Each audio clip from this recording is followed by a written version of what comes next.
అమ్మా ఇప్పటి వరకు మీరు మరి చెప్పిన పాత్రలన్నీ కూడా కాస్త విషాదం, దుఃఖం, శోకరసం, వీరరసం ఇలాంటి నాయకురాలంటే వీరరసానికి ప్రధాన పాత్ర.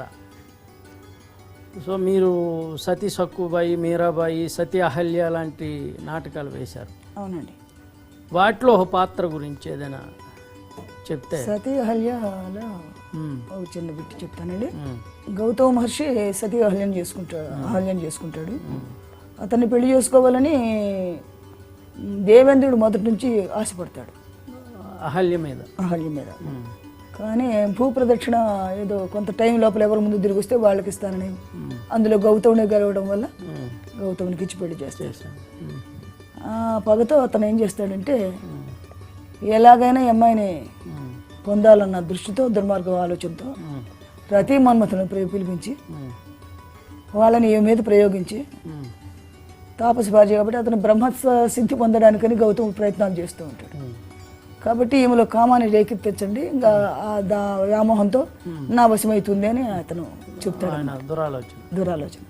అట్లాగా రతి మన్మథుల్ని ప్రయోగిస్తాడు. ఈవిడ పతి సేవ చేసుకుంటే ఎంతో అనుకువగా ఉన్నామే. ఎప్పుడైతే ఈ మన్మథ బాణాలు తగులుతాయో వెంటనే ఆమెకి ఏదో విచిత్రంగా వనాలు ఎక్కడ చూసి పువ్వులమయము, ఎక్కడ చూడు జంటలమయము, ఇట్లాగా దృష్టికంతా గోచరిస్తుంది పరిస్థితి మాది.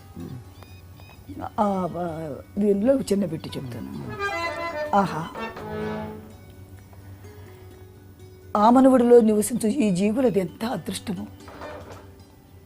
ప్రేమగా లాలించు ప్రియని పేరు మీకు మైమరిచి అవి చిన్నానుభూతిలో అలరారుచున్నయవి. కమ్మని మలయ సమీర వీచికలకు జల్లను గుండెలో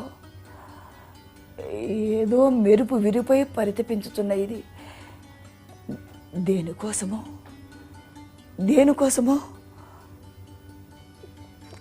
ఏమిటి? నా తనువు మనమున లేని ఏదో ఆనందము కొరకు వెర్రి ఆలోచనలు చేస్తున్నదేమి? ఏమిటి నాలో ఈ వింత మార్పు? హృదయము జల్లు జల్లుమనే ఓహలు మత్తుగా ఊయలోగే నా అధరము సన్నగా వణికే ఆశలు క్రొత్త విలాసమదే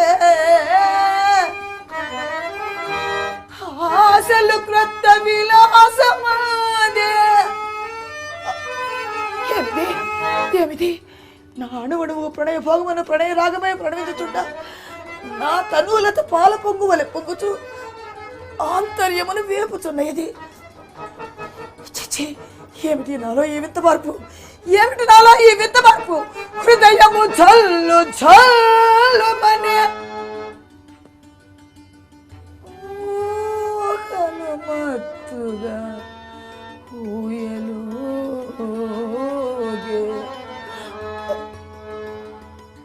నా అధరము సన్నగా వణకే ఆశలు క్రొత్త విలాసమాదే. అబ్బా నే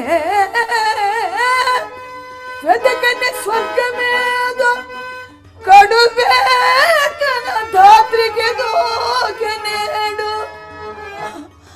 ఈ విధమున సైపనోపుదు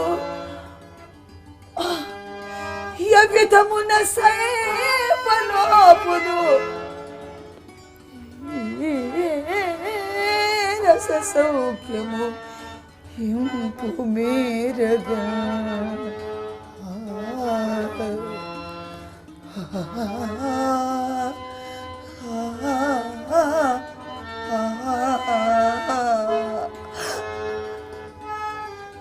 ఏదో గిలిగింత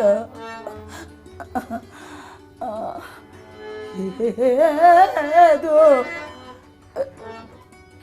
పులకింత. సో విభిన్న పాత్రలు, విభిన్న విభిన్న మనస్తత్వాలు, వైవిధ్యభరితమైనటువంటి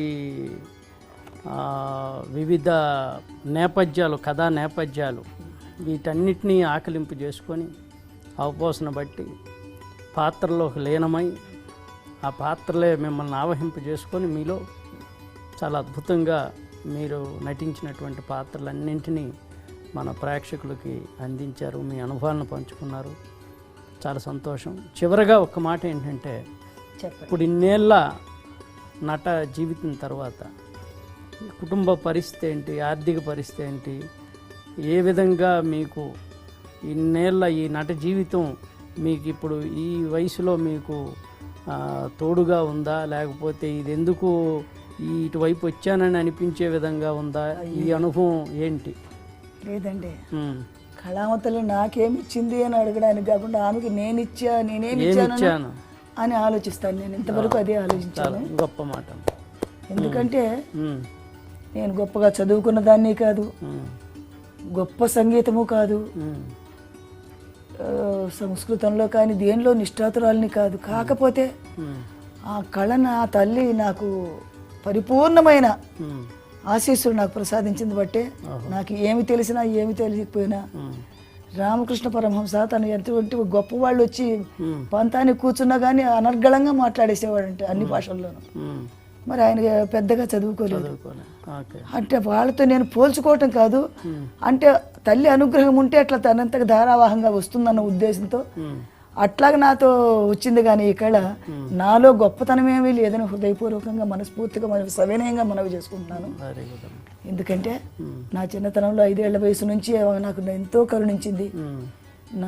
నా భర్తను కానీ, నా పిల్లల్ని కానీ, నా సాటి కళాకారులకు కానీ, ఎవరికి ఏది చేయాలన్నా నాకు పరిపూర్ణమైన స్వాతంత్రం కానీ, పరిపూర్ణమైన మనసు కానీ, పరిపూర్ణమైన వాతావరణం కానీ, నా భర్త కానీ ఒకటి వద్దు పెట్టద్దు అనే మనస్తత్వం లేకుండా అన్నీ నాకు సమకూర్చింది.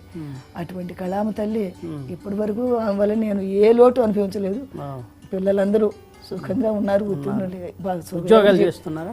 బాబు మాత్రం ఉద్యోగం చేయటం లేదు, దానికోసం ప్రయత్నం చేస్తున్నాను. అది కూడా భగవంతుడి దయ వల్ల మీలాంటి తప్పకుండా వస్తుందని ముగ్గురండి, 2 అమ్మాయిలు 1 అబ్బాయి. అమ్మాయిలు చిన్న వాళ్ళ? అబ్బాయి పెద్దవాడు, పెద్ద అమ్మాయి MA అయింది, మ్యారేజ్ అయింది, 1 పాప. చిన్న అమ్మాయి అల్లుడు బిజినెస్ అండి, చిన్న అమ్మాయి సాఫ్ట్వేర్, సీనియర్ గ్రూపు మేనేజర్ అండి చిన్నమ్మాయి. మంచి లెవెల్లో చాలా మంచి ఉద్యోగం. అల్లుడు కూడా సాఫ్ట్వేర్. 2 దగ్గర పని చేసుకుంటున్నారు. ప్రస్తుతం మద్రాసులో ఉంటున్నారు. వాళ్ళ గురించి నాకు ఎటువంటి దిగులే లేదు. పెద్ద అమ్మాయి గురించి కూడా ఏం దిగులేదు, బాగున్నారు. చూడండి, రంగస్థలం ఎంత గొప్ప మనసుని, ఎంత గొప్ప అభిప్రాయాల్ని రంగరించి ఆ హృదయంలో పొందుపరిచిందో చూస్తే, కళామ తల్లి మాకేమిచ్చింది కాదు, మాకేమిచ్చిందని కాదు, కళామ తల్లికి మేమేం చేశాం, ఆ నటరాజుని ఏ విధంగా పూజ చేశాం, ఏ విధంగా అర్చన చేశాం. పూజ చేసే అవకాశం కూడా లేదు ఎప్పుడు నాటక రంగంలో. నాటక రంగమే ఇదే ఒక పూజ. కాబట్టి నాటక రంగానికి మేమిచ్చాము, ఏమిచ్చాము, ఏం చేయగలుగుతున్నాం, ఏం చేస్తున్నామని ప్రశ్నించుకోవాలని గూడూరు సావిత్రి గారి అభిప్రాయం. ఎంత గొప్ప అభిప్రాయమో మనకి ఇట్టే తెలిసిపోతుంది. అమ్మ నమస్కారం. అమ్మ అందరికీ నా హృదయపూర్వక నమస్కారాలు తెలియజేస్తూ సెలవు తీసుకుంటున్నాను. నమస్కారం. కమ్మని మలయ సమీర వీచికలకు జల్లను గుండెలో ఏదో మెరుపు విరిపై పరితపించుతున్న ఇది దేనికోసమో